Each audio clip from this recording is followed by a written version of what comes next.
जयपुर के पास शेखावत सरदार का एक छोटा सा गांव बुंदेलखंड गांव का नाम था। उस गांव का राजपुरोहित परशुराम की पुत्री का नाम था कर्मवती। कभी कभी बड़े लोगों को बाहर का बड़प्पन घेर लेता और छोटे लोग बड़ों से आगे निकल जाते। जय श्री कृष्ण। बड़े बड़े महलों में कभी बहुत छोटी बुद्धि के लोग रहते हैं और कभी कभी छोटे छोटे झोंपड़ों में बहुत बड़ी बुद्धि के लोग रहते हैं। कभी कभी देखा गया है छोटी बुद्धि के बड़े लोगों से बढ़िया काम नहीं होते, लेकिन बढ़िया बुद्धि के छोटे लोगों से बहुत बड़े बड़े काम होते। प्लेटो अर्थात पेटी में रहने वाला प्लेटो इतना तत्व विचारक हो गया विदेश का। एक बक्सा में रहता था, खूब दरिद्रता से रहता था, लेकिन उसकी बुद्धि से मोह कलील दूर हो गया। पाश्चात्य जगत को ऊंचा ज्ञान दिया। भारत के प्राचीन ऋषि मुनि और भक्तजन सादे सूदे छोटे से घर में रहते थे। बाजरी की रोटी और छाछ के कटोरे से गुजारा कर लेते थे। उन त्यागी पुरुषों ने, महिलाओं ने, संतों ने, भक्तों ने, सदग्रस्तों ने ऐसा तो भारत को दिव्य अमृत दिया कि भक्ति का प्रसाद भारत ने विश्व को दिया। और भक्ति का प्रसार करने वाले वही व्यक्ति थे जिनके छोटे से झोंपड़े, छोटा सा घर और जीवन की आवश्यकता छोटी। अब तो महाराज घर मकान दिखावे का बड़ा हो गया, गाड़ियां बड़ी हो गई, कपड़े रखने की बैग बढ़िया हो गई, तिजोरी बढ़िया हो गई, लेकिन बुद्धि बहुत घटिया हो गई। मोह के कल कल में, दल दल में फंसने वाली बुद्धि हो गई। I shout you shout, who will carry dirt out. मैं भी रानी तू भी रानी, कौन भरेगा घर का पानी। बे छोकराओनी बे पुत्र વધુઓ ઘરમાં હખે રહી શકતી નથી, એટલી બધી બુદ્ધિ બઈ બગડી છે। જય શ્રી કૃષ્ણ। હવે કેવું પડે બોલો। શ્રી કૃષ્ણ કહે છે કે આ બધા ઝઘડાખોરીનો જે મૂળ કારણ છે બુદ્ધિનો મોહ છે। ભાઈ આपूस કેરી લાવ્યો અને છોકરા રમતા હતા, બે છોકરા મારા અને બે છોકરા ભાઈના, ચારે ચાર રમતા। આવી જાઓ કેરી આપું છું। જમણા હાથમાં મોટી કેરી, ડાબા હાથમાં નાની કેરી। જ્યાં નાની કેરી હતી ત્યાં પોતાનું ચેલકો આવ્યો, એટલે કે ઉભો રહેજો, હું જાદુ કરું છું, 1 2 3। જ્યાં પોતાનો છોકરો ઉભો છે ત્યાં જમણો હાથ લઈ લીધો અને જ્યાં ભાઈનો દીકરો ઉભો છે ત્યાં ડાબો હાથ, નાની કેરી। ભાઈ અગાસીમાં બેઠો બેઠો જુએ છે કે ભાઈ હવે આપણે જુદા થવાનો વારો આવ્યો, કારણ કે તમને મોહ વધારે છે। अपने वालों से न्याय करो और दूसरों से उदारता करो। अपना बेटा है तो थोड़ी चीज दे दो, भाई का बेटा है तो उसको ज्यादा दे। अपना बेटा है गलती करता है तो थप्पड़ मार सकते हो, लेकिन भाई का या पड़ोसी का बेटा है तो केवल संकेत कर सकते हो। મોહથી જ્યારે વ્યવહાર કરવામાં આવે છે ત્યારે કુટુંબમાં કલહ પેદા થાય, અને જ્યારે આત્મદ્રષ્ટિથી, મોહના કલીલથી, મોહના કાદવથી ઉપર થઈને વ્યવહાર કરવામાં આવે ત્યારે જનકવત રાજકાજ સાચવતા છતાં પણ હૈયામાં હરિનું અમૃત, હરિનો હર્ખ। રાજપુરોહિત પરશુરામ કથામાં જતા, એમની દીકરી પણ જતી। પરશુરામ સજ્જન હતા, સાધુ સંતોને માન આપે। પરશુરામ એમ સમજતા હતા કે રાજાની નોકરી તો ખરી, પણ રાજાઓનો રાજો જે પરમાત્મા છે એને પ્રસન્ન કરવા હોય તો સાધુ પુરુષની દ્રષ્ટિ જોઈએ। એટલે અવારનવાર સાધુ પુરુષોના દર્શને જતા, પોતાની પત્નીને લઈ જતા, અને પત્ની જાય એટલે નાનકડી પેલી 12 વર્ષની કર્માબાઈ નામની છોડી પણ કોક વખતે સત્સંગમાં જાય। સત્સંગના વચનો શ્રદ્ધાથી સાંભળે તો શીઘ્ર બેડો પાર થાય, પણ એમને પણ જો કાને અથડાય તો પણ તે માણસને યમડા હાથ અડાડી શકે નહીં, તેટલું પુણ્ય છે કથામાં. યોવમ બ્રહ્મેવ જાનાતિ તેષામ દેવાનામ બલિમ વ્યહતિ. જે બ્રહ્મ પરમાત્માને જાણે છે તેને તો દેવો બલિ આપે, બલિહાર જાય. જ્ઞાની જમઘર પૂજાય, એવા જ્ઞાનવાનોના દર્શને પરશુરામ જાય, જ્ઞાનવાનોના વચન સાંભળે. પણ પરશુરામને તો રાજપુરોહિત ની ફરજ અદા કરવાની રહી, એટલે કેટલીક બીજી કર્મકાંડની વાતો, બીજી નીતિની વાતો જાણે, સરદારને પ્રસન્ન રાખવા માટેની પણ થોડી તકેદારી રાખે, ઘર ચલાવવાની તકેદારી રાખે. ત્યારે પેલી નાનકડી કર્મા, એને તો ખાસ જવાબદારી નહીં, એની બુદ્ધિમાં હજી મોહના અંકુર ફૂટ્યા નહોતા, એ પહેલા ડામ દેવાઈ ગયેલો. સત્સંગના જ્ઞાન વૈરાગ્યના વચનો કર્માબાઈના હૈયામાં ઉતરવા લાગ્યા. એ દીકરી 13 વર્ષની થઈ. કોઈ વખતે માં ન જાય, પિતાજી ન જાય તો એ છોડી માને અને બાપને વિનંતી કરે કે મારે શ્રાવણનો મહિનો છે, ગામમાં કથા થાય છે, આપ પધારો ને ચાલો. નહીં તો મા બાપની રજા લઈને કોઈ બેનપણી લઈને કથા સાંભળવા જાય. બેનપણી તો કથા સાંભળે ને આમ તેમ જુએ, પણ પેલી કર્મા તો પલકારા ન પડે તે રીતે એક ટક કથા સાંભળે. આંખના પલકારા જેમ વધારે પડે તેમ ચંચળતા વધારે, ને જેમ ઓછા પડે તેમ ચંચળતા ઓછી. સાધન કાળમાં પણ પોતાના ઈષ્ટદેવની, ગુરુદેવની કે ગોવિંદની જે પ્રતિમા હોય એની સામે જો એક ટક જોઈ રહેવાની તક મળે તો મન એકાગ્ર થાય, અને એકાગ્રતાથી જે દર્શન કરાય એ દર્શન પ્રતિમા અવતારને પ્રાગટ્ય કરે છે. ભગવાનના તમામ પ્રકારના અવતાર, વિભૂતિ અવતાર, અંશા અવતાર, આવેશ અવતાર, પૂર્ણ અવતાર, સંત અવતાર, એમ પ્રતિમા અવતાર. જે પ્રતિમામાં તમારી શ્રદ્ધા ભક્તિ છે એ પ્રતિમામાં તમે એક ટક નિહાળી રહો તો તમારી પ્રતિમામાં ઈશ્વરીય અવતરણ થતું હોય છે.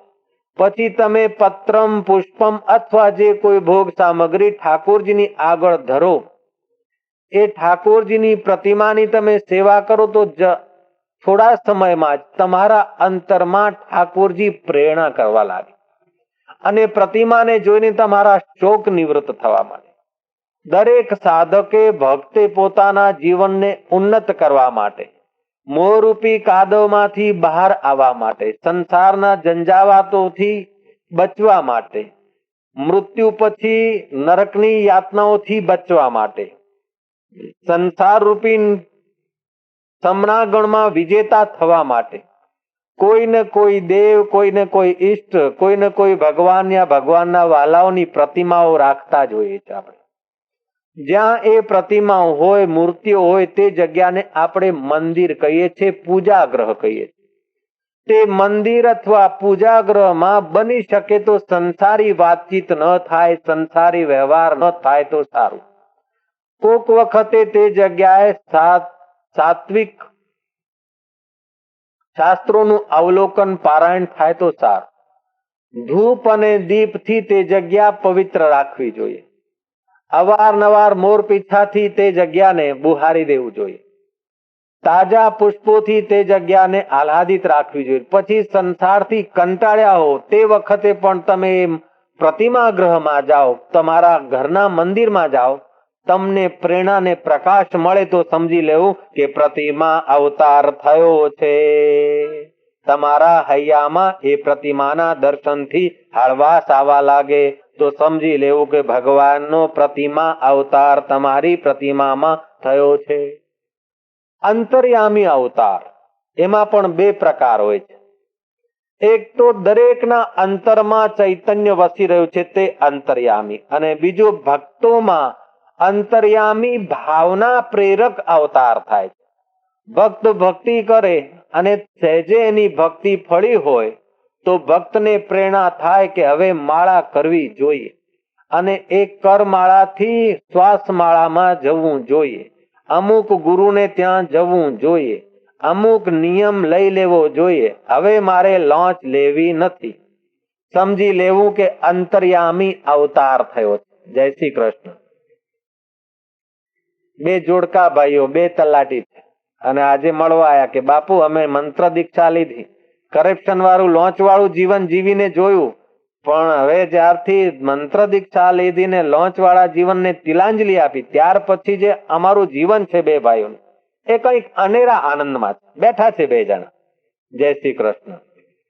સમજી લેવું કે હૈયામાં અંતર્યામી પરમાત્મા, એ અંતર્યામી અવતાર દરેકના હૃદયમાં છે, પણ ભક્તના હૃદયમાં અંતર્યામી પ્રેરક અવતાર થયો.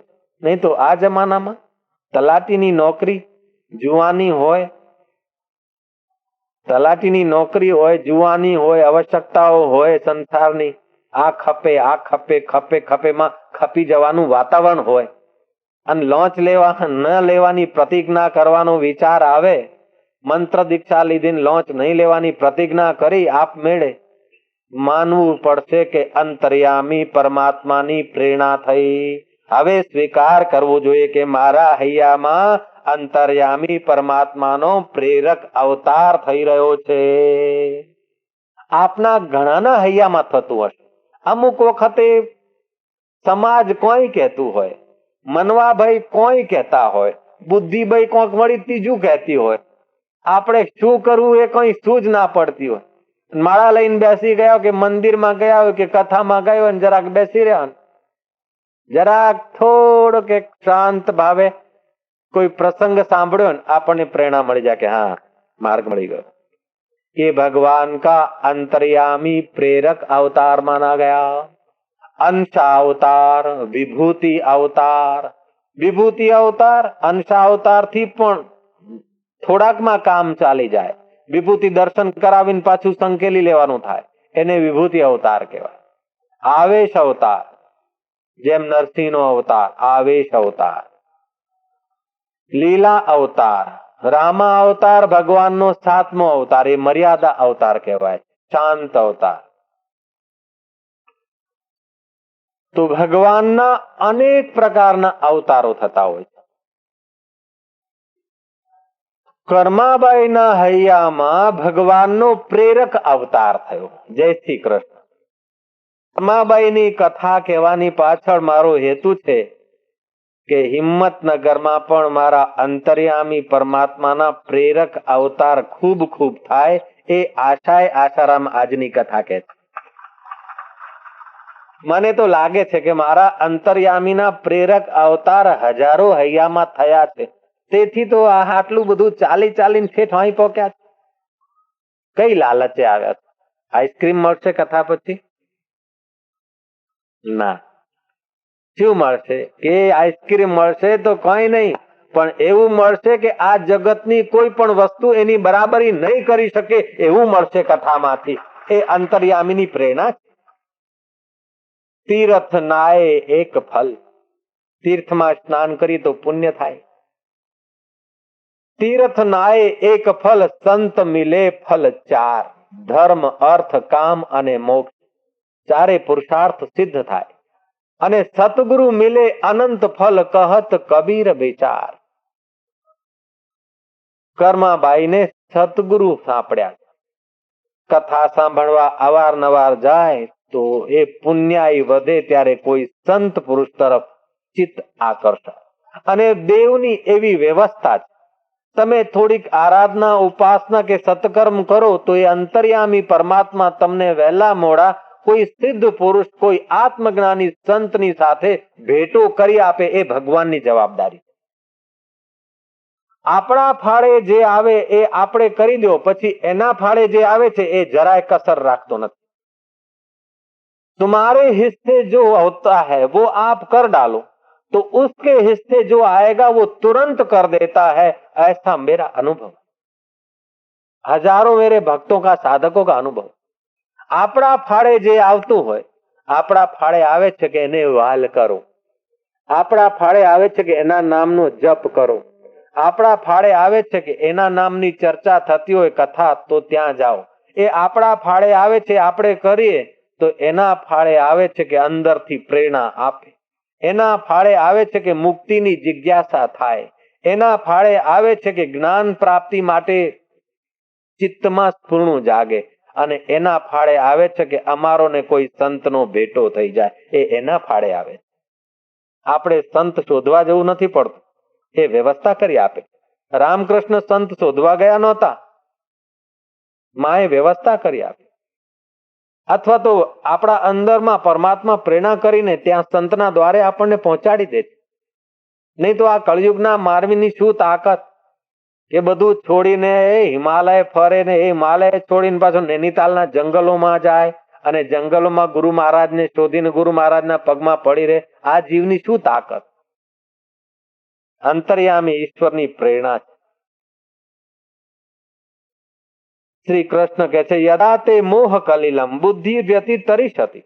જ્યારે મોહરૂપી કાદવથી તમારી બુદ્ધિ બરાબર તરી જશે, ત્યારે આ જગતના આકર્ષણો, જે જોયું છે અને જે જોવાનું બાકી, જે ભોગવ્યું છે ને જે ભોગવવાની લાલચ, એ બધી જ લાલચો અને આકર્ષણો દૂર થઈ ઈશ્વર પ્રાપ્તિનો જ સંકલ્પ દ્રઢ થશે. ત્યારે સમજી લેવું કે મોહ કલિલ થી આપણી બુદ્ધિ બહાર આવી. પેલી કર્માબાઈ 13 વર્ષની થઈ છે, સત્સંગમાં જાય છે, ભગવદ્ ગીતાની મહિમા સાંભળી. ગીતાનો એકાદ શ્લોક આપણા કાને પડે તોય બહુ પુણ્ય થાય. ગીતાના શ્લોકનો અર્થ સમજાય અને એ અર્થમાં નિમગ્ન થવાય તો મહારાજ અતિ પુણ્ય. પણ એકાદો શ્લોક આપણા કાને ગીતાનો પડે તો પણ અનંત કપિલા ગૌ દાન કરવાનું પુણ્ય થાય. કર્માબાઈને ગીતાના શ્લોકની મહિમા સાંભળીને ગીતા વાંચવાનું મન થયું. એક પુણ્ય બીજા પુણ્યને લાવે ને એક પાપ બીજા પાપને લાવે. પછી એને નિયમ લીધો કે દરરોજ એકાદો શ્લોક ગીતાનો મારે કરવું. એમ કરતા કરતા કર્માબાઈને થોડાક નિયમ માટે, થોડીક પુણ્યાઈ માટે એને દ્રઢતા આવી. કથા સાંભળતા સાંભળતા એના ચિત્તમાં વિવેક અને વૈરાગ્ય વધતા ગયા. એ જમાનામાં બાળકીઓની 14, 15, 16 વર્ષની ઉંમરમાં સગપણ, લગ્ન વગેરેની વ્યવસ્થા થઈ જતી. આ બાલ વિવાહનો પ્રારંભ થયો એનું કારણ કે યવન લોકો જરા જુલમ કરતા હતા. તેથી હિન્દુઓએ વિચાર્યું કે અમારી છોડી નાની છે, એક કુટુંબ એની રક્ષા કરે, એના કરતા સગપણ કરી નાખીએ એટલે 2 કુટુંબ એની રખવાળી કરી શકે અને જે કુટુંબમાં સુરક્ષા વધારે હોય છોડી ત્યાં રહી શકે. એવું મેં સાંભળ્યું છે. ત્યારથી આ બાલ વિવાહની પ્રથા. બાકી ઋષિ જીવનમાં બાલ વિવાહ કરીને ભોગ ભોગવવાને જરાય જગ્યા નથી. બાલ વિવાહ થઈ જાય છે પણ તેડું આણું ક્યારે કરાય છે તમને ખબર છે? છોકરી પુખ્ત વયની થાય, ઉંમર લાયક થાય, સમજદાર થાય, 18 થી 20 વર્ષની થાય પછી તેડું હોય છે. નહીં તો તેડી જાય અને એક દાડો રાખે ને જેમ છોડીને રાખતા હોય, ભાઈ બહેન રહેતા હોય એ રીતે રહે ને પાછી માયકે આવે. એવું નહીં કે 12, 13 વર્ષના થયા ને સત્યાનાશ કરવા મંડી પડ્યા હોય. જય શ્રી કૃષ્ણ. અને 6-12 મહિને તો છોડી 2 મહિના 4 મહિના માયકે રહે. એ પણ પહેલાની વ્યવસ્થા હતી. અત્યારે પણ જે લોકો એ વ્યવસ્થા પાડે છે એમનો કુટુંબમાં સુખ શાંતિ રહે છે. શારીરિક વિજ્ઞાન છે કે સ્ત્રીમાં એક આકર્ષણ, એક ચુંબકત્વ હોય છે અને પુરુષમાં પોતાના પુરુષત્વનું ચુંબકત્વ હોય છે. સ્ત્રી પુરુષના લગ્ન થાય ને સાથે એક જ પથારી ઉપર લાંબો સમય ગાળે તો એમનું ચુંબકત્વ નાશ થાય એટલે એમના સ્વભાવમાં ખિન્નતા અને ઝઘડાખોરી આવે. 2-5 મહિના સાસરે રહે તો 2 મહિના માયકે રહે તો એ છોડીનું ચુંબકત્વ સચવાઈ રહે અને છોકરાનું બ્રહ્મચર્ય સચવાઈ રહે તો પછી એમનો પ્રેમનો ગાડો ચાલે, એમનો સંસારનો વ્યવહાર ચાલે. પણ જે સાથે લવર લવરીઓ ફરે, ઉતાવળથી પ્રેમ મેરેજ કરે ને 6 મહિના પછી દે ધડાકો ને 12 મહિના પછી દે મોટો ભડાકો, એવું પણ થતું હોય છે. જય શ્રી કૃષ્ણ. એટલે આપણી જે ઋષિ પદ્ધતિ હતી, જે ગામડામાં અત્યારે પણ સચવાઈ રહી છે થોડી ઘણી પદ્ધતિ, તે પદ્ધતિ બહુ સારી. જે વાસનાને તૃપ્ત કરવા માટે લગ્ન કરતા હોય છે એમની વાસના ક્યાં જઈને એમને પહોંચાડશે કંઈ કહેવાય નહીં. વાસનાને તૃપ્ત કરવા નહીં પણ મર્યાદાને સાચવા અથવા વાસનાને નિવૃત્ત કરવાને લગ્ન થાય તો આ જીવ શિવ સ્વરૂપે પ્રગટ થઈ શકે. વાસનાને પૂર્ણ કરવા માટે જે લગ્ન હોય છે એ લગ્ન એકબીજાના શોષક હોય છે. પણ વાસનાને નિવૃત્ત કરવા માટેના જે લગ્ન હોય છે એ એકબીજાના પોષક હોય છે, એકબીજાના કલ્યાણકારી હોય છે. પત્ની પતિની ગુરુ થાય અને પતિ પત્નીનો ગુરુ થાય. જે પત્ની પતિને ભોગ વ્યવહારમાં અને હાડમાસના દેહમાં આકર્ષિત કરે છે એ પતિની બુદ્ધિને મોહ માયાના અને કામ વિકારના ખાડામાં ઉતારે. પણ જે પત્ની પતિના વિકારને પણ નિર્વિકાર નારાયણ તરફ વાળે છે એ પત્ની પતિની ગુરુ છે, પતિની માર્ગદર્શક. અને જે પતિ રૂંધી રાખે છે પત્નીને ઘરમાં, સત્સંગ કે શાસ્ત્રના જ્ઞાનથી વંચિત રાખીને વાસણ ઠીકરા માંજવા કે નોકરી કરીને કમાઈને છોકરા ઉછેરીને મરી જવું, એ પતિ પત્નીનો શોષક છે. પણ જે પતિ પત્નીને હરિચર્ચામાં, હરિજ્ઞાનમાં, હરિધ્યાનમાં પ્રેરણા આપે છે, લઈ જાય છે અથવા પ્રેરિત કરે છે, તે પતિ પત્નીનો ગુરુ છે. એકબીજાના જો પોષક હોય તો એકબીજાના ગુરુ પદે રહીને એકબીજાની ઉન્નતિ કરે.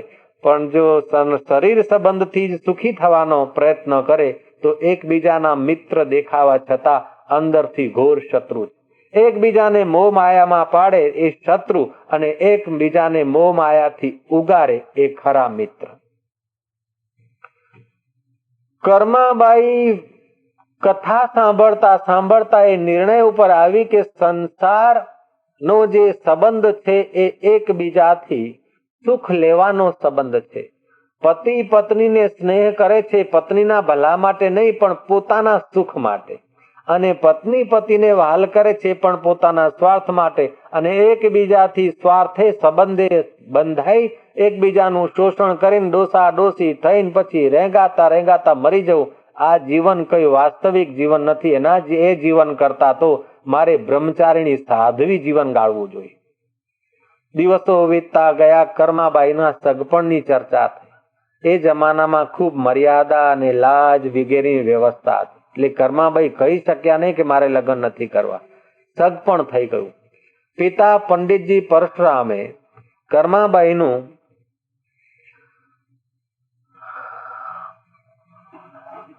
લગ્ન નક્કી કર્યું. લગ્નમાં હવે 15 દાડા રોજ પૂજા ઘરમાં જાય ને ભગવાનની આગળ આંસુ પાડે કે પ્રભુ, સંસાર ગ્રંથિમાં બંધાવું અને કઈ રીતે રીબાઈ ને ડોસી થઈને છોકરાઓની માં ને છોકરીઓની માં ને જમાઈઓને હાચવું, પેલાને હાચવું, એમ કરીને જે સાચવવાનું છે રહી જશે ને જે નથી સાચવવાનું એ આકાશના બગીચાના આકાશના ઘોડાઓમાં મારી જિંદગી પૂરી થઈ જશે. હે પ્રભુ, તું મને પ્રેરણા આપ, મારે શું કરું? એમ પ્રભુની આગળ પ્રાર્થના કરતા કરતા કોઈ વખતે એ રડી પડે તો કોઈ વખતે એને તંદ્રા આવી જાય, કોઈ વખતે નિંદ્રા આવી જાય, તો કોઈ વખતે એના આંખોમાંથી ટપ ટપ આંસુ સરે. હવે 14 દિવસ, હવે 12 દિવસ, હવે 10 દિવસ, હવે 8 દિવસ, હવે 5 દિવસ, શું કરું? લગ્ન તો મારે નથી કરવા અને ના પાડીને અહીંયા ઘરમાં રહું એ મુશ્કેલ. અબ મેં ક્યાં કરું પ્રભુ? ભગવાન કૃષ્ણની છબી આગળ કર્માબાઈ ખૂબ રડે. પછી થાય કે મેં કથામાં સાંભળ્યું હતું કે મીરાબાઈએ તમને પતિ કર્યા. મેં તો વરુ મેરે गिरधर गोपाल को, મેરો ચૂડલો અમર હો જાય. તે गिरधर गोपाल, હું પણ મનથી તને વરી છું. હે નિષ્કામ નારાયણ, આ જીવ તો ખરેખર તમારો જ છે અને તમે જ ખરા પતિ છો. સંસારનો પતિ મળે અને ક્યારે રવાના થઈ જાય તો વિધવા થવું પડે, અને સ્ત્રી વહેલી મરે તો બીજા જન્મમાં બીજો પતિ વરે. પણ જો તમને કોઈ એકવાર વરે તો એને વિધવા થવું ના પડે ને બીજો કરવો ના પડે. તેથી હે નાથ, હું તમને વરું છું. કર્માબાઈએ ખરા હૃદયથી પ્રાર્થના કરી. ખરા હૃદયથી કરેલી પ્રાર્થના એ પ્રતિમા અવતારથી પ્રેરણા આપી કે તું હિંમત કર, ગભરાઈશ નહીં, હું તારી સાથે છું. કોઈ વખતે પૂજા કરતા કરતા, પ્રાર્થના કરતા કરતા પ્રતિમાથી ફૂલ હાર પડે, માળા પડે કે કોઈ બીજું કંઈક ભગવાનને અર્પણ કર્યું હોય, પુષ્પ પત્ર એ પડે, ત્યારે ભક્તને થાય છે કે ભગવાન મારા ઉપર પ્રસન્ન છે. ઈશ્વરની પ્રેરણા છે. જેમ સીતાજી જગદંબાને કહે છે કે અગર મારો નિર્ણય સાચો છે, સારો છે, અવધ ત્યાગવાનો નિર્ણય મારો ખરો હોય તો માં તું મને પ્રેરણા આપ. અને પ્રાર્થના કરતા કરતા સીતાજી ના હાથમાં ફૂલ આવી જાય છે. એટલે સીતાજીને સંકેત થયો કે આ અયોધ્યા ત્યાગી અને ઋષિના આશ્રમમાં જવું એ તમારા કુળ અને તમારા માટે હિતકર છે. એ વખતે તો જરા કઠોર લાગતું હતું, પણ આવું ન કર્યું હોત તો આટલો પ્રભાવ ના રહ્યો. ત્યાગો હિ મહત પૂજ્યો સદ્યો મોક્ષ પ્રદાયકા. ત્યાગમાં શક્તિ છે, ભોગમાં એ શક્તિ નથી. સીતા અને રામ જો ભોગી જીવન જીવ્યા હોત તો રાજા રામ રામ રામ સીતા રામ રામ રામ એમના નામની આપણે તાળીઓ નહીં પાડી હોત. તો કેટલાય રાજાઓ આવ્યા અને રાણીઓ આવીને ગઈ, મરી મટી ગઈ, કોઈ જાણતું નથી. પણ જેમના જીવનમાં સત્સંગ છે, જેમના જીવનમાં પુણ્યાય છે, જેમના જીવનમાં ત્યાગ છે, એ આદર્શ રાજાઓ, આદર્શ રાણીઓ, આદર્શ ભક્તો પૂજાય છે. કર્માબાઈના લગ્નમાં હવે 3 જ દિવસ બાકી, હવે 2 દિવસ બાકી. ઘરમાં મહેમાનોની ચહેલબહેલ શરૂ થઈ ગઈ છે. કર્માબાઈ પૂજાની કોઠરીમાં કહે છે કે પ્રભુ હવે મહેમાનો આવ્યા છે અને હવે વાજતે ગાજતે વરરાજા આવ.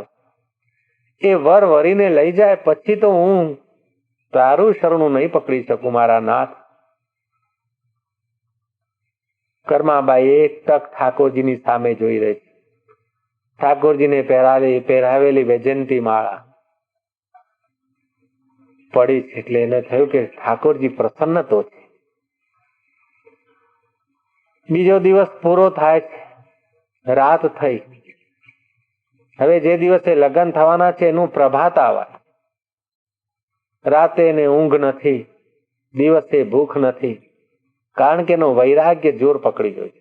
મોહરૂપી દલદલમાંથી નીકળવા માટે કર્માબાઈની બુદ્ધિ સતર્ક થઈ ગઈ છે. હવે જે સાંભળ્યું છે કે લગ્ન કરવાથી ઘરેણા પહેરાય, પતિની સાથે ફરવા જવાનું, મજા આવે, પછી છોકરા થાય, પછી બા કે મમ્મી કે એ બધા આકર્ષણો દૂર થયા. ખરી રીતે તો લગ્નના દિવસોમાં છોકરાને છોકરીને હિપ્નોટાઇઝ કરવામાં આવે છે. વરરાજા થશે, બેન્ડ બાજા વાગશે, પછી ઓમ થશે, એટલે આ નાહી ના જાય, બરાબર બંધાયેલો રહે વર. અને થોડી કે આ લાડો લાડી માટે ઘરેણા લાવશે, તું કે છે તને સાસુ આ ખવડાવશે, તને આમ ને તેમ ને બધા ભજનો ગીતો સંભળાઈને એમનું મગજ છે એ વાતાવરણથી ભરી દેવામાં આવે છે. જય શ્રી કૃષ્ણ. તમારી સાથે પણ એ વ્યવહાર થયો હશે મન લાગે છે. કેમ હવે તો લગ્ન થવાના છે, કેમ મીઠાઈ ખવડાવશો? અરે તમારો તો વટ છે, અરે આમ છે, અરે આમ. હવે કાકાને પૂછો કેવો વટ છે. કાકા કાકી લડે ને કાકા કે તું નહોતી તો હું એકલો હતો, બાદશાહ હતો, તું આવી ત્યારથી આ મકાનથી. પણ કાકી કે હું ક્યાં આવી, તમે લેવા આવ્યા હતા? હું એ લેવા નહોતો આવ્યો, હિપ્નોટાઇઝ થયો હતો હું. કે હું એવી રીતે થઈ હતી. હવે શું થાય કે હવે રડતા હસતા આપણે જીવન પૂરું કરો ને હવે બંધાયા તે બંધાયા, હવે શું થાય કે હેડો કથામાં. જય શ્રી કૃષ્ણ. છેવટે ઠેકોણું કથાનું એ ભગવાનની દયા છે. કૃષ્ણ કનૈયા યદા તે મોહ કલિલમ બુદ્ધિ વ્યતીત તરિષ્યતિ. કર્માબાઈની બુદ્ધિ મોહ કલિલને તરવા માટે તત્પર થઈ છે. એવો કોઈ જીવ નથી કે તત્પરતાથી સંસાર સાગરને તરવા ઈચ્છે અને અંતર્યામી ભગવાન એને સહાય ન કરે. ઈશ્વર સહાય કરે, પ્રેરણા કરે છે, પણ આપણી તત્પરતા ઈમાનદારીની હોવી જોઈએ. મારે તરવું એ છે અને આ કાદવમાં ફરવું છે, એ બેવડા નિર્ણયોથી ગડબડ થાય છે. મારે તરવું છે ને તરવું છે, પછી તમે ઘરમાં હો કે બજારમાં હો, નોકરીએ હો કે ધંધે હો, ખેતરમાં હો કે પછી મંદિરમાં હો, પણ અંતર્યામી પ્રેરક છે કે આ કરવાથી તરવાનો માર્ગ છે ને આ કરવાથી પડવાનો માર્ગ. પડવાના માર્ગને પોષણ ના આપો તો તરવા માટે મહેનત કરવી પડે નહીં. આપણે પડવાના માર્ગને પોષણ આપીએ છીએ, તેથી તરવા માટે ખૂબ મહેનત કરવી પડે. યદા તે મોહ કલિલમ, મોહરૂપી કાદવમાંથી બહાર આવવા માટે યત્ન કર્માબાઈ કરે. રાતના 10 થયા છે. કુટુંબીઓ ખાઈ પીને સુઈ ગયા છે, મહેમાનો પણ થાકેલા બિચારા સુઈ ગયા છે. 11 વાગ્યા છે. પૂજાના રૂમમાંથી બહાર નીકળીને નજર ફેરવી છે કે બધા સુઈ ગયા છે. ઘસઘસાટ નસકોરા બોલે. સુંદરીઓનું સૌંદર્ય અને સુંદરોનું સૌંદર્ય બધા મહેમાનો થઈને આવ્યા છે. મેકઅપ હતું ત્યાં સુધી બરાબર. અત્યારે તો જુઓ, કોઈના મોઢામાંથી લાળ નીકળે છે તો કોઈના નાકમાંથી નસકોરા બોલે છે. કોઈ તો આમ બીબીસ રીતે પડ્યા છે ને, અરે આ દેહને ચોટી ચોટીને સુખ લેવાનું. બે ઊભા હાડકા ને પછી આડા હાડકા, વચ્ચે માંસના લોચા અને નસોથી બંધાયેલા, ચામડાથી ઢંકાયેલું શરીર, એની અંદર મળ મૂત્ર વિષ્ટા થૂંક લીંટ, આવા દેહને પામી અને વિદેહી પરમાત્માનો ત્યાગ કરવો એ બરોબર નથી. આ મોહ મમતાથી હું ક્યારે બચીશ? ફરી પાછી પૂજાના રૂમમાં ગઈ. ખરા હૃદયથી ભગવાનને પ્રાર્થના કરી છે કે પ્રભુ હવે હું શું કરું? સવારે દિવસ ઉગશે ને મને ઘરેણા પહેરાવશે ને પેલો બેન્ડ બાજા વાળા આવશે ને બધા ઈશો ઈશો કરીને દહેડી મૂકશે. એ બધા ઢસડી જાય તે પહેલા તું મારો હાથ પકડે મારા નાથ, તો કેવું સારું. ઘણી વાર માટે પ્રાર્થના કરતી કરતી કર્માબાઈ ધ્યાન મગ્ન થઈ છે. ધ્યાનમાં અદ્ભુત શક્તિ છે. ધ્યાન કરવાથી સર્જનાત્મક શક્તિનો ઉદય થાય છે અને અંતર આત્માની પ્રેરણા પ્રાપ્ત થાય છે. કર્માબાઈને પ્રેરણા આવી કે તું હિંમત રાખ, હું તારી સાથે છું, તું ગભરાઈશ નહીં. 11:30 થયા છે, 11:45 થયા છે, 12ના ટકોરા પડ્યા છે. કર્માબાઈ કહે છે કે અત્યારે મારે નિર્ણય લેવાનો છે. મધ્યરાત્રિ છે, આ દિવસ પૂરો થયો અને બીજો દિવસ શરૂ થાય છે. એવી રીતે આ જીવન પૂરું થાય ને આધ્યાત્મિકતાનું જીવન શરૂ થાય. મારે નિર્ણય લેવો. નિર્ણય લીધો. એનો એકેન્દ્રિય વૈરાગ્ય વશીકારમાં પરિણામ પામ્યો. કર્માબાઈ ધીરે ધીરે પગ દબાવતા ઘર છોડીને ભાગી નીકળ્યા. દોડતા દોડતા દોડતા કોઈ જોઈ ના જાય. ગામ તો વટાવીને જંગલની કેટલી કેડીઓ વટાવી વટાવી કેટલાય માઇલો દૂર. એવામાં તો પ્રભાત થઈ અને પિતા પરશુરામ જાગ્યા છે. સંધ્યા વંદન કરવા પૂજાના રૂમમાં જાય છે ત્યારે છોડી નથી. પત્નીને પૂછે છે, ભાઈને પૂછે છે, બહેનને પૂછે છે. ધીરે ધીરે ઘરમાં તપાસ કરતા કે જેનો આજે વરઘોડો આવવાનો છે એ છોડી ગાયબ. એ જમાનામાં, આજથી 200 વર્ષ પહેલાના જમાના, પરશુરામને તો ચીરો તો લોહી ના નીકળે. પણ એ ભક્ત હતા કે છોડી મારી પવિત્ર છે, કોઈ લવર કરીને ભાગે તેવી છોડી નથી, સંસારમાં કાદવમાં પડે તેવી છોડી નથી. જરૂર એ બિંદ્રાબન કે ઠાકોરજીના દ્વારે ગઈ છે, પણ મારી ઇજ્જતનું શું?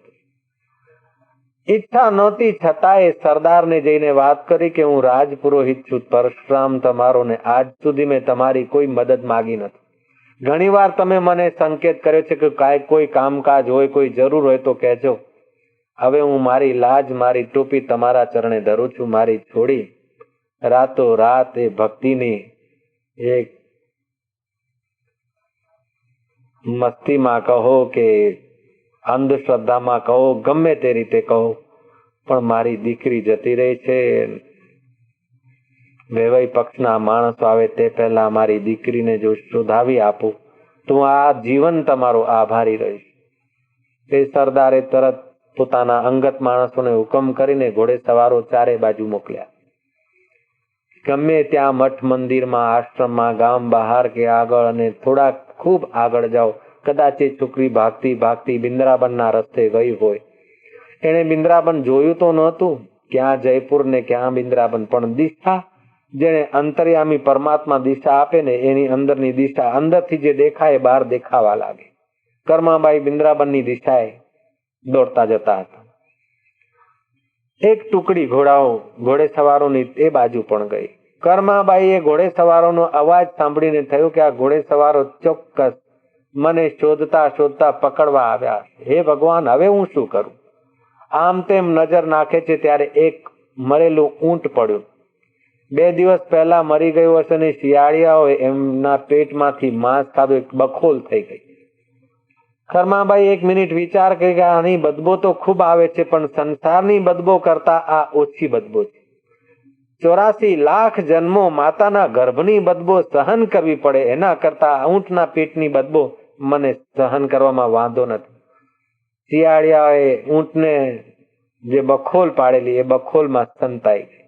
ઘોડે સવારો પસાર થયા, આમ તેમ નજર નાખતા નાખતા ઊંટની નજીક આવ્યા, પણ મરેલા ઊંટની બદબોથી એ લોકો તો નાક દબાઈને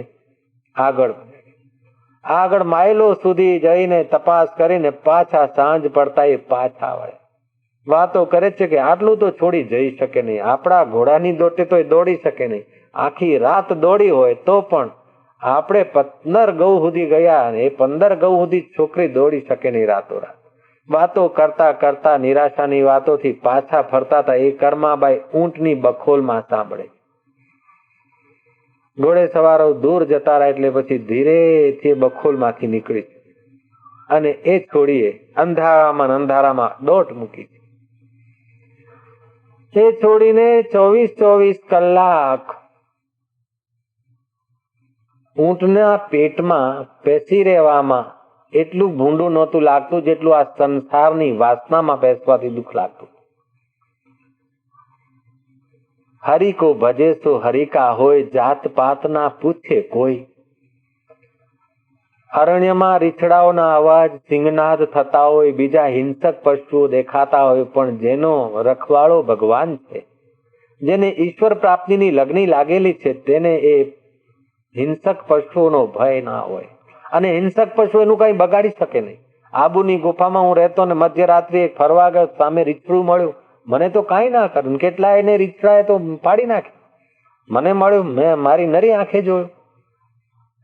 તમે ઈશ્વરના માર્ગે જતા હો તો હિંસક પશુનું મન પણ તમારા માટે ઉદાર થઈ જાય છે, તો એ ઉદાર આત્મા પરમાત્મા તમારા માટે કેમ ઉદાર ના હોય?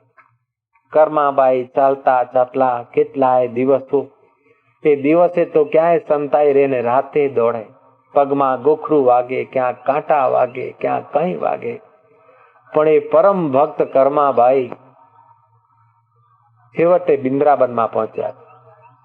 પિતા પરશુરામે તો જાનિયાઓને જેમ તેમ હાથ જોડ કરીને જાન છોડાવી, પણ ચિત્તમાં એમને છોડ્યું, ખાય તો જાય નહીં, કે મારી દીકરી ખાતી છે કે નહીં, ક્યાં હશે, જોગીની થઈ ગઈ કે કેમ. કુટુંબીઓને બધાને મોકલ્યા કે બિન્દ્રાબનમાં જાઓ, કોઈ ધર્મશાળામાં આશ્રમમાં રહો, અને બાંકે બિહારીના દર્શન કરવા તો એ કર્મા જરૂર જતી હશે, અને ગમે તેમ કરીને મારી કર્મા દીકરીને લાવો. પણ કર્માબાઈએ તો ત્યાં જઈને જોગીનીનો રૂપ ધારણ કરી.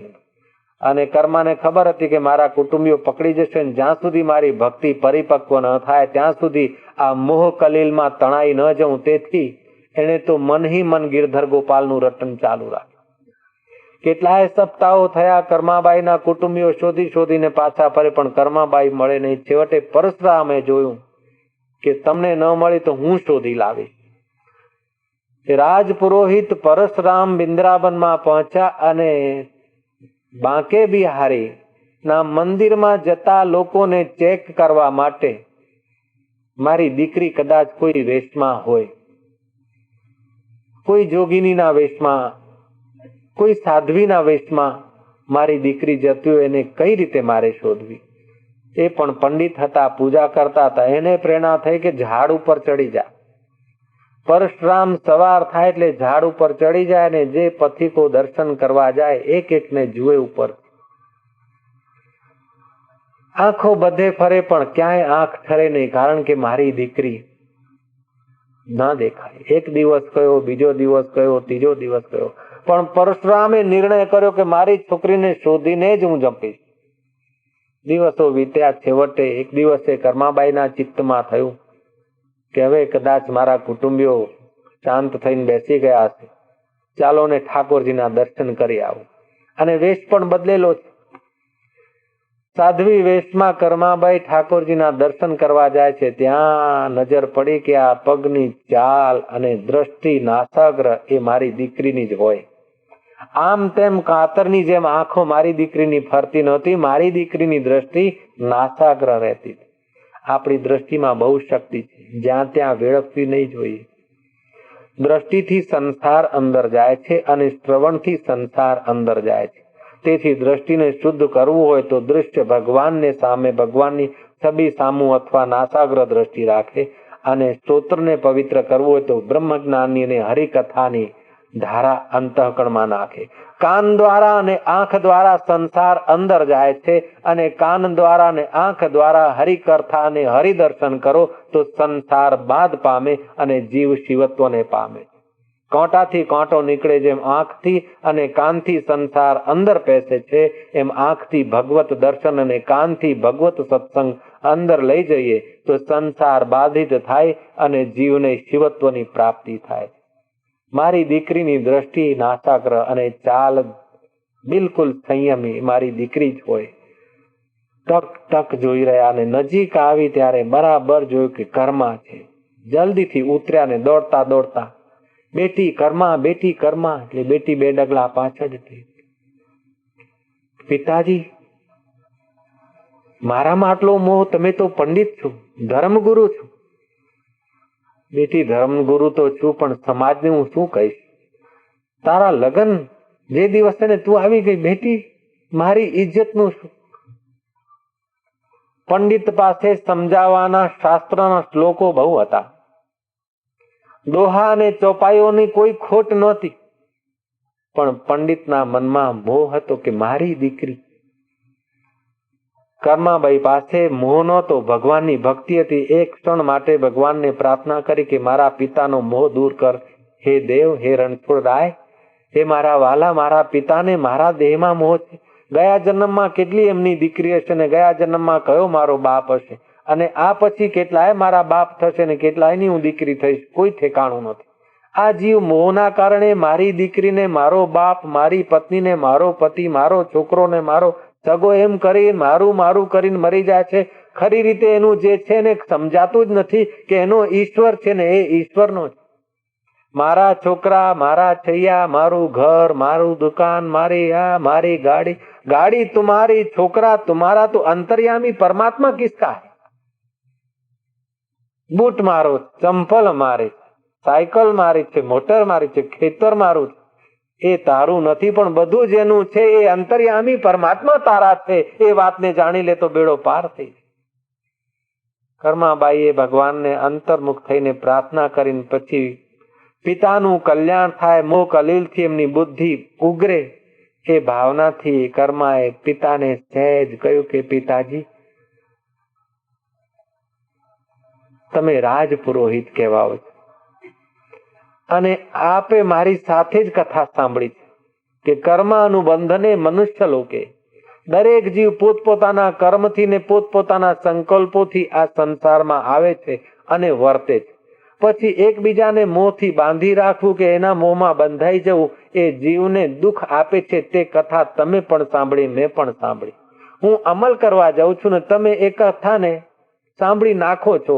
કૃપા કરીને મને અમલ કરવા દો અને આપ પણ કથાના વચનોને અમલ કરો, એવી મારી વિનંતી છે. બાપ જોઈ રહ્યા છે કે બેટી તું કહે છે કે હા પિતાજી, મારાથી પ્રભુ કેવડાવે છે. બીજો પ્રસંગ છેડ્યો. એમ કરતા 1-2 થોડી નાની કથાની વાતો કહી એટલે પરશુરામનો મોહ દૂર થયો ને પરશુરામની આંખો હરખે ભરાઈ કે દીકરી, મારું સાત્વિક અન્ન હતું અને મારા પરસેવાની કમાણીથી તે અન્ન ખાધું, તેથી તને ભક્તિ ફળી. દીકરી, મારા 21 કુલનો ઉદ્ધાર થયો. હું તો ભક્તિ નહીં કરી શક્યો, પણ તે મારા કુળનો ઉદ્ધાર કર્યો. દીકરી, હવે તું ભક્તિ કર, પણ મારી એક વિનંતી છે કે તું જ્યાં ભક્તિ કરતી હોય ત્યાં હું તને 2-3 રૂમ બંધાવી આપું અને અવારનવાર તારી ખબર લેવા આવું કે પિતાજી, મારી ભક્તિ કાચી છે, હજી મને ઈશ્વરના દર્શન થયા નથી, અને તમે રૂમ બંધાવી આપો ને તમે મળવા આવો. પછી કોઈ વખતે બેન મળવા આવે, કોઈ વખતે બનેવી મળવા આવે, કોઈ વખતે કાકી મળવા આવે, તો કોઈ વખતે પાકી મળવા આવે. એમ કરતા કરતા પછી જેને મળવું હોય એનો સમય રહે નહીં, અને જેની સાથે મળ્યા પછી કોઈ સાથે ન ચાલે એમાં મારો સમય વેડફાઈ જાય. તેથી પિતા, મને આટલી બક્ષિસ કરો, મને એમને પડી રહેવા દો મારી રીતે. પિતા પાછા ફર્યા છે, પુત્રીને આશીર્વાદ આપે છે. પુત્રીએ પિતાને વંદન કર્યા છે, પિતાએ પુત્રીને આશીર્વાદ આપ્યા છે. એ જમાનો લુફંગાબાજીનો નહોતો. બિંદ્રાબનમાં અત્યારે જેવું ચાલે છે તેવું એ જમાનામાં નહોતું. જય શ્રી કૃષ્ણ.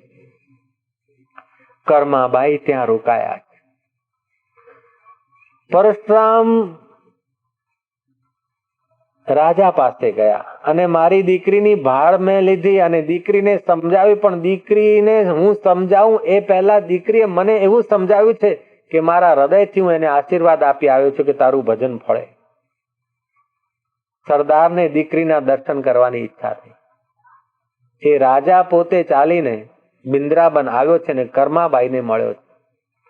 રાજા એ કર્માબાઈને મળ્યો છે, ઉપદેશ નથી આપતો, પણ કર્માબાઈના પગમાં પ્રણામ કરીને રાજા કહે છે કે તમારા પિતા તો મારી પાસે નોકર છે, પણ હું તમારા ચરણોનો નોકર છું, મને કોઈ સેવા આપ. યદા તે મોહ કલિલમ, મોહ કલિલ ને બુદ્ધિ તરી જાય તો જેની પાસે અમારા પિતા નોકરી કરતા હોય એવા રાજા અમારા ચરણોની રજ લઈને પોતાને ભાગશાળી બનાવે છે. આ ભગવાનની ભક્તિનો પ્રભાવ કેવો છે. સરદાર અનુનય વિનય કરે છે ત્યારે કર્માબાઈ કહે છે કે જેમ ભાઈ તમારી ઈચ્છા. પછી એ રાજા સાહેબે